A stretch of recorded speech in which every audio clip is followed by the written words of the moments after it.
All right, welcome to the Airiam Podcast. This podcast covers cyber resilience for owners and CEOs of companies, as well as information for IT and cybersecurity leaders. My name is Bill Bowman. I'm the Director of Marketing at Airiam, and it's great to be here. Our usual co-host is Airiam CEO Conor Quinlan, but he cannot make it today because he's actively engaged with another CEO, providing some advice on a very important topic in his case. So joining us today is Art Ocain. We're very excited to welcome Art to the podcast. Art is the Field CISO and CIO at Airiam. Art, can you tell us a little bit about yourself? I see you're calling in from the recording in from our office in Pennsylvania. Yeah, I'm in the Lewisburg, Pennsylvania office today, and decided to come here because the internet's better than at the house on top of the mountain in the middle of nowhere. So, knowing that I was going to have to record with you, I came to this place. So pardon the mess behind me, those of you who are watching on video. You got servers and stuff stacked up on the table behind me. That's how we know that you know your stuff. You got the actual servers, you got the actual computers in the background. You're hands on. Thanks for bringing in props, guys. Making me look official. Yeah. Nice. So, but before we get into the meat of it, Conor couldn't make it, but he does have one question he likes to ask all guests and people in everyday life too, which is kind of interesting. But he likes to ask, what's your morning routine? How do you get ready for the day? How do you make the most of every day, and how do you start it out for yourself personally? So the first thing I have to do is take care of the animals. So, I get up and it's usually about 6:30, wow. And we have chickens, we have cats, we have dogs. It's like, got to take care of all the animals, and everybody's bothering you for food and everything. So it's make sure they're all fed, make sure they're all watered, make sure everybody goes out that needs to go out, dogs and everything, and then about that time, as soon as all of that is settled, it's time to take care of the kids. And then it's kid routine time. And by the time 8:30 rolls around and I'm starting work, I've already been working with the kids and animals and everything for the last 2 hours. But usually I'm sliding in and finishing up, all of those chores just in time for work to start. So it's a pretty active morning. Unfortunately, there's not all the time that I would love to kick back and read the newspaper or, do some weightlifting or something like that. That's usually a pretty busy morning already. So not too much quiet reflection when you have all the mouth to feed, human and animals alike, right? Exactly. Nice. Well, that's definitely a unique morning routine. Thanks for sharing. Yeah, so it's like farmer meets IT guy. Yeah. There's something about the call of the wild for some IT people. They're like, these computers. No, I want to get my hands dirty, get on the farm, cut down some trees. So you have the best of both worlds then. Yep. So I guess that's how we make the transition from farm life to cyber resilience. So absolutely. So, yeah, you're on the podcast today. Airiam is a cyber resilience company. Cyber resilience is a term that's been around for a little while. There's different events related to cyber resilience. There's different, offerings related to cyber resilience. So why is the term and why is the concept of cyber resilience important? So important that it's a distinct from the other concepts and other terms that are in the space and have been in the space for years. Yeah, let's talk about kind of the evolution of business continuity and disaster recovery into cyber resilience. So, when I started in IT, 22, 23 years ago, something like that, there was disaster recovery. It was, okay, there's a fire in the server room or there's a flood or something. How do we recover our systems, back in a way that we can get our servers back online? And usually we're setting what are called RPO, restore point objectives, and RTO, restore time objectives, around that disaster recovery. How long is it going to take me to restore? And then, how often did I back up to be able to restore from something that's even a recent restore point, so that like last night's backup, so that I'm able to restore from that. So as we've gone on, it's developed into kind of business continuity, and it's more than disaster recovery. Disaster recovery is just getting your systems online, but business continuity is really, how do I keep business operations going despite a disaster? So it's not just IT. It's what are we using for a facility? What are we using for how are people accessing things? More than just getting the server stood up, it's how do we keep business operations going? And that's really been, for the last 10 years or so, that's really been the push for a lot of the IT disaster recovery folks, is to kind of think more in terms of business continuity. Now, lately, because of ransomware, cyber resilience has been really the next evolution. So the idea that not just business continuity, not just that we can recover and get you back up and restore business operations, but real resilience is being able to really be flexible and to bounce back from an attack. So it's never really taking you down. That's the ultimate, is, okay, attack comes, yes, it affects some systems, but we're able to keep running as a business. And through proper design and architecture, we're able to make that happen. We're able to make it so that, if you get a ransomware on a couple machines, it doesn't affect your whole network. So that's really the next evolution. And so cyber resilience means a lot of things, but backups are one part of it, is making sure that you have different ways to recover quickly. And then other things that are part of it are really like monitoring and making sure that you're adapting to the threats. That adaptation is a key part of resilience. Is if you're stiff and immobile and are not able to adapt, then when those new attacks come, you're not able to change what you're doing to really meet that new threat. And new threats are happening all the time. So it's the attacks are changing. Our threat landscape is changing constantly. So our ability to be flexible and be resilient is going to be key to our survival through this next stage of cyber warfare that we're really experiencing as people in the world right now. So you mentioned you've been in IT, you've been in tech for 20 years. So 10 years ago, 15 years ago, as an IT manager, how would you confront threats without the concept of cyber resilience, where maybe you have an antivirus, you have this, you have that, but the philosophy has changed?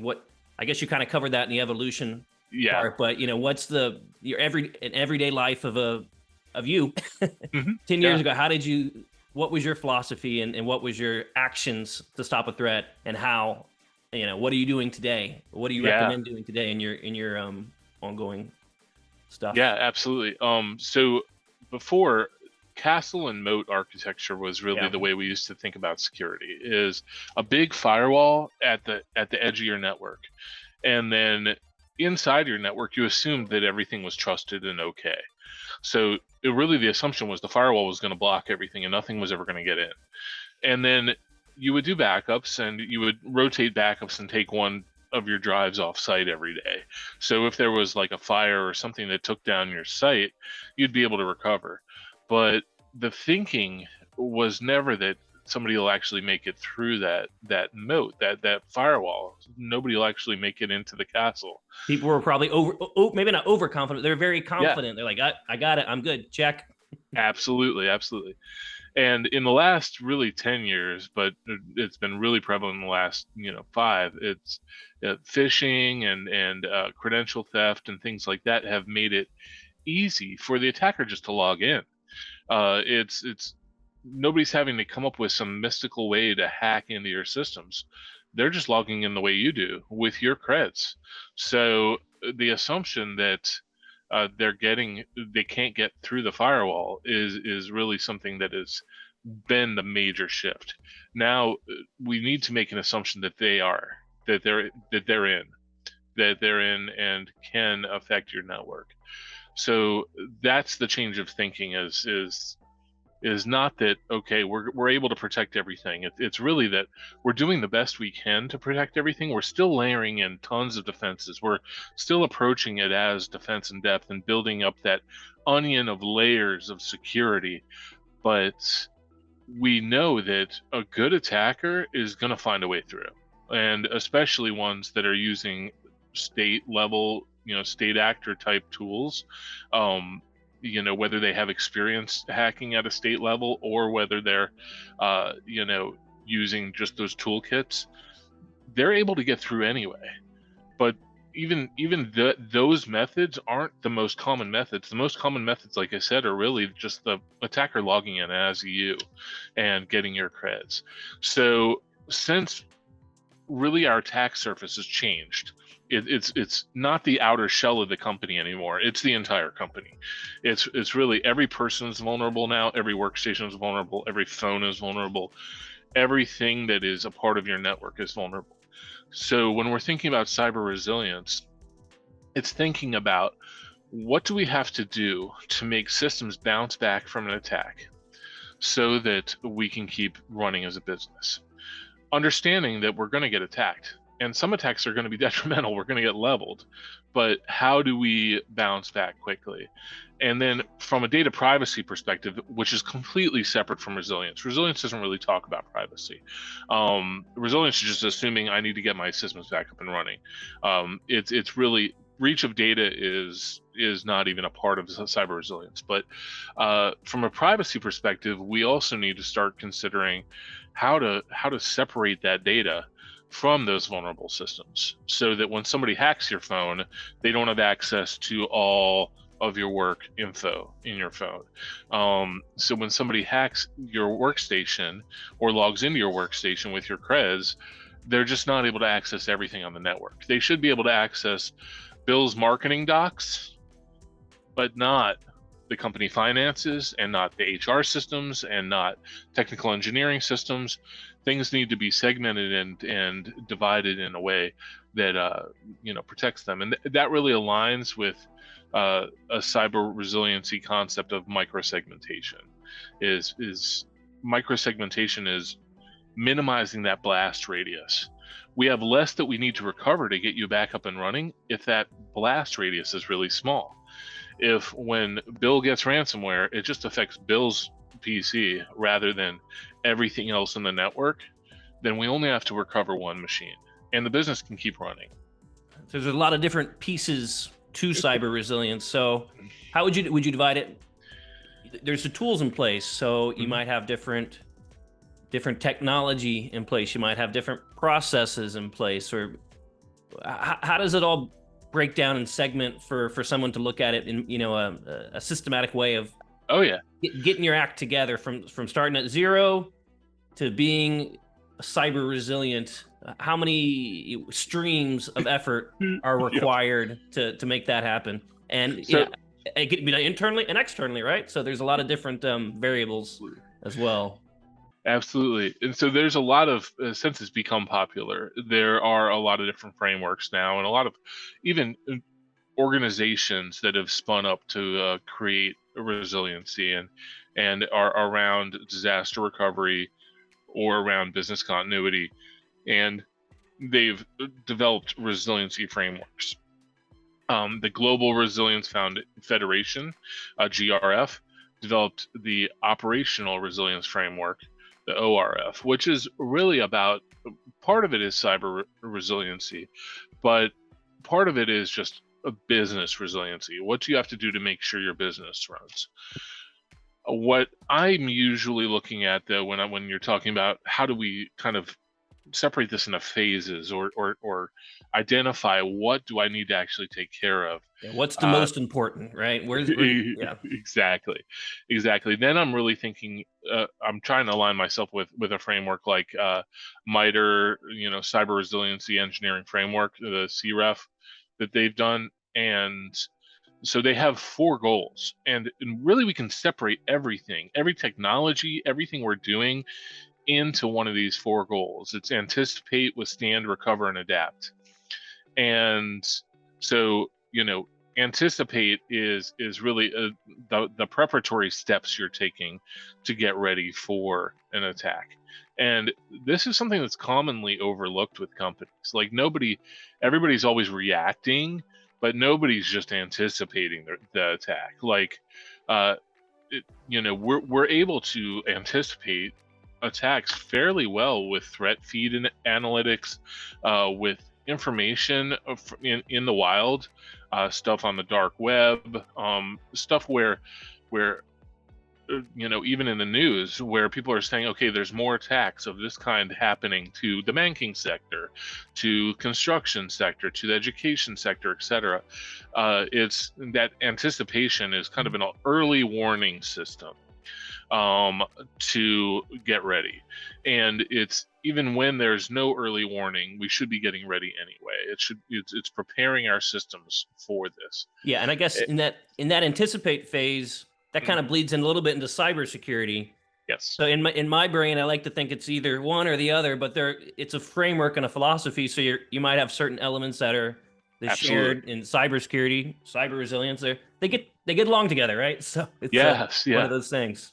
Yeah, I think if you kind of overlay the MITRE cyber resiliency engineering framework with NIST, the cybersecurity framework, the only thing that's really different between the two is the adaptation that is really in the cyber resiliency engineering framework. So it's cybersecurity, is a part of cyber resilience. It's cyber resilience is taking that attack and withstanding from that and recovering from it and then adapting to it. And so with that, withstanding the attack and recovering from the attack is a part of the cybersecurity framework from NIST. So it's static though. The cybersecurity framework isn't really learning. It's not really dynamic. So that's really where resiliency is the next evolution, is really the adaptation that you're taking. But I think that most cybersecurity stuff we think about falls under withstand. It's okay, we have our protections in place. We have all these layers of things to withstand an attack. Your antivirus, your EDR, your firewalls, your threat protection software, anything segmentation, like I was talking about, reducing that blast radius. All of these things help you withstand an attack, help make it harder for the attacker to accomplish their goal. And that's really what we're trying to do with resiliency, is make it so that they can accomplish their goal and we can bounce back from the attack that does happen. And then recovery is really what we're thinking about with that traditional business continuity. That's that disaster recovery. But if you think about recovery in that scheme of the overall scheme of resilience, recovery is just 1/4 of all of resilience. Right. So that recovery is an element to it. But like I mentioned, that key piece is that last piece, adaptation. It's really, okay, I was attacked. EDR stopped this threat from happening, this attack. It stopped this attack. But adaptation doesn't stop there. It doesn't say, okay, EDR saved me, yay. Adaptation says, okay, how did the person get in?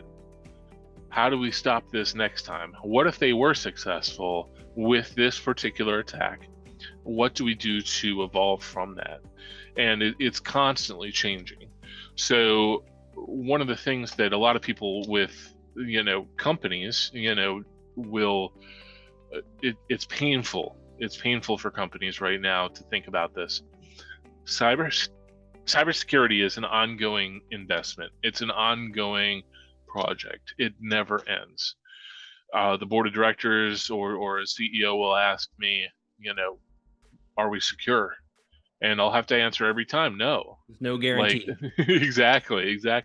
We can do the best we can to layer in prevention and protection and train your staff and do everything we can, but there's always going to be a hole. There's always some mission critical system which is vulnerable. There's always some thing that is away. And if you think about the amount of investment you make and the amount of returns. You're really shoving a lot of money in for a little bit of return once you get to a certain point.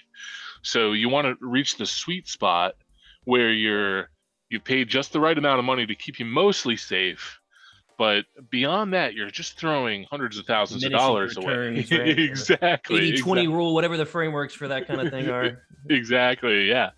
That's exactly the concept. Is we need to be able to bounce back for those ones that do succeed, knowing that the amount of investment that it would take to get you even a substantially more secure place would be just a significant amount of money, and probably more than most companies would want to eat. So it's resiliency is really a way for companies to keep continuing operating and continue to perform while they're under the stress of probable attack. And it's knowing that we can bounce back, and it's just really identifying what risks we want to accept, and what whether it's privacy risks, whether it's confidentiality risks to the company, what risks are most important to protect, what data is most important to protect, and which ones aren't. Nice. So that's the MITRE cyber resiliency engineering foundation: anticipate, withstand, recover, and adapt. That's what a lot of the recommendations to focus there. So shifting from frameworks, foundations, and all that to the real world, some real world examples. Do you, in your experience, either firsthand or secondhand on the news and stuff, have you seen any companies or organizations do especially well or especially not well in responding to cyber attacks, and I guess illustrating the benefits of cyber resilience? Yeah. So there's one notable example is Zoom. So Zoom. Yeah, here we are on Zoom. Yeah, exactly. So Zoom, during the pandemic, they were getting hacked left and right because it was what everybody's platform went to. Everybody went to Zoom. But they adjusted very quickly, and they did new releases, new patches on a very short cycle, right, and helped everyone get up and running despite their constant enduring cyber attack during that time. If you think about it, they were under constant attack, and their system stayed up and running. And they were, through those attacks, they were still releasing patches and fixes, even though they were under constant bombardment by threat actors during that time. So, they are kind of a standard of excellence right there. If you think about resilience, most companies, if we're, suffering from that volume of cyber attack, we're probably going to shut down and say, okay, we're gonna unplug this network and figure out what's going on, fix it, and then plug it back in again. We're trying to do like a perfect solution. Like, I'm gonna get the perfect solution in a year, and then talk to me. But exactly, opposite of resilience. Exactly, that's exactly the opposite of it. So it's, most companies at that point, they're like, what do we do to stop this? And Zoom didn't try to stop it; they just worked around it.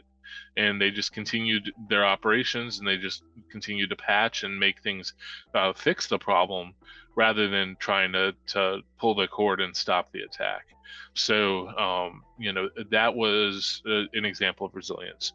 Another one that comes to mind is there was a Midwest hospital that we were involved in an incident on. We were called to help advise on an incident response, which is a big part of what what Airiam does.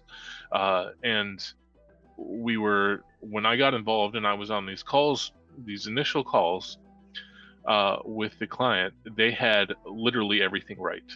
They had all of their network was segmented, and they had everything as least privilege permissions and role-based access, and they had everything the way you would want to design it in the network. And they had backups and replicas and SAN snapshots and everything. And they were able to bounce back after ransomware in a matter of hours. Wow. And, that affected really all of their systems.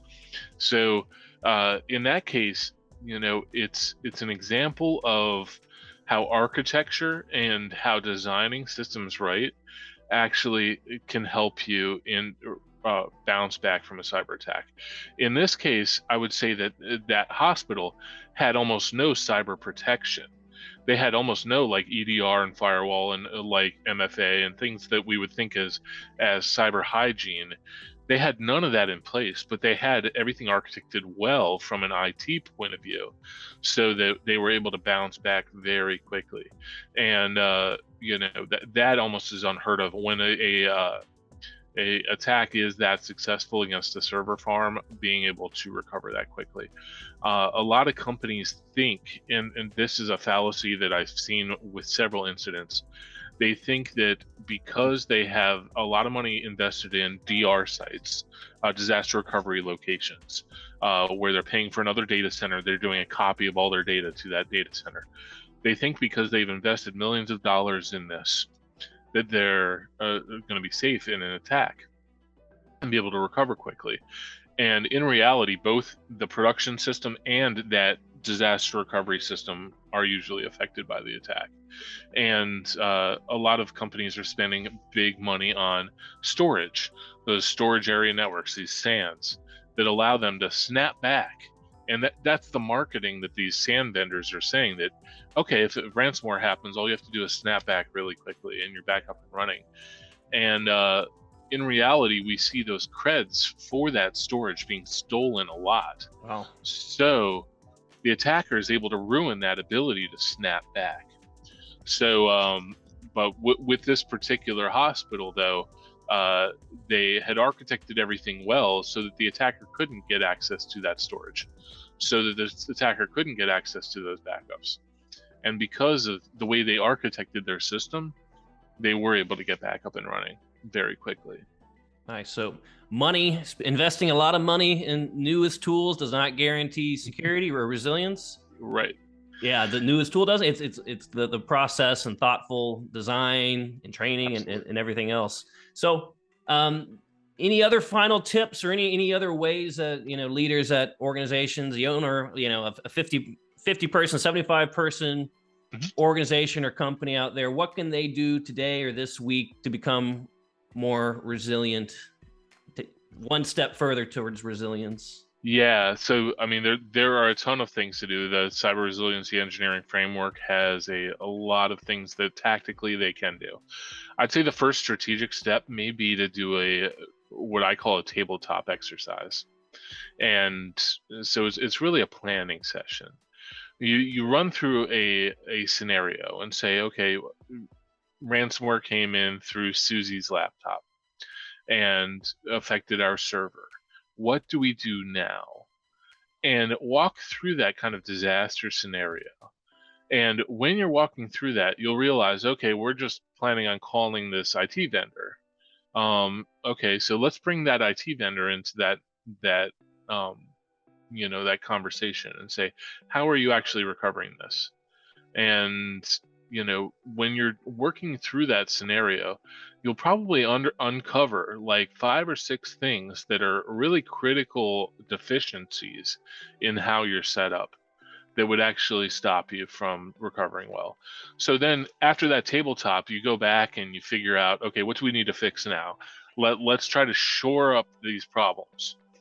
And then do that tabletop exercise again. Bring in your IT, bring in your security vendor, bring in everybody that's important, and do a tabletop for a couple hours with your executive group and your IT team, and figure out really where do we fail next. And after you've done that and you think you're in good shape, then run a pen test. So we have the ability to do a pen test for anybody that wants one, but whether you're using us or another vendor, do a pen test and really identify, validate what you think are your weaknesses, because you may find that you thought you were in great shape, but the pen test walked right through the door and affected every system. So especially a pen test that can do a ransomware simulation. That may be a really good exercise to show you where you are. So my kind of viewpoint as far as starting down that resilience path is figuring out where you are. And in those tabletop exercises and those pen tests are that evaluation. It's figuring out where should we be. And then, once you've identified where you are, think of this as an iterative thing. It's don't think of it as a you're ever at a point where you're done. It's constantly, whether you're doing these tabletops, semi-annually or annually, do these exercises and then have remediation plans around that. And as you evolve, you'll realize that, okay, we need to put in more things to be able to recover from an attack. We need to do more things to withstand an attack. You'll discover that there are things you need to improve. And as you're doing this, if you glance at something like the MITRE Cyber Resiliency Engineering Framework, you'll realize that some of these things you're considering and implementing are in alignment with those frameworks. And but that's really how I would do it if I was a 50-person company, that may or may not have a IT or cybersecurity budget set aside. Is bring in your important vendors and have a tabletop and start from there, and then then do a pen test and then just see where you are, and then from there you can develop the rest of it. Yeah, that's a great, probably part of that too would be understanding what's in your system, right? How many devices are there? How many servers? How many? I'm sure you've encountered many times. Oh, I didn't know we had all those devices. So all the links, weak links. Absolutely. The first step in any kind of information security program is an asset inventory. Auditing, yeah. Yeah, exactly. You need to know what you have to protect. And people are always surprised. They either have old systems, they have people that they bought a system for, but they're still using their old system. They have things where they have phones and tablets and things like that that are out in the wild, and they didn't even realize that they were able to access their environment. Definitely. Great. Well, Art, I want to thank you again for your time today. That was great. Look out for Art at different conferences next year. Any conferences in 2023 you're especially looking forward to? I know you're a great speaker in different venues. Yep. Yeah. So I'm looking forward to RSA. So that's in April this year. It was in June last year, which was nice, but it's in San Francisco in April, and going to be running around meeting some new partners and making some new strategic alliances with other security vendors to really continue to improve our platform. And that's really one of my missions. So if you see Art at RSA, make sure to ask how his chickens are doing and how his farm's doing. And great, good stuff. So want to thank everyone for listening. Please subscribe to this podcast and whatever platform you're listening in. For more information on Airiam and cyber resilience, visit airiam.com. We got a couple great blogs on articles on cyber resilience at airiam.com/blog. New episodes will typically come out every other Wednesday, but we're taking a little break for the holidays. So we'll see everyone in 2023. Thanks.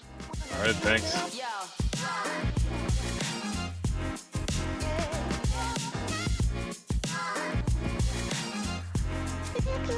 Wanna hear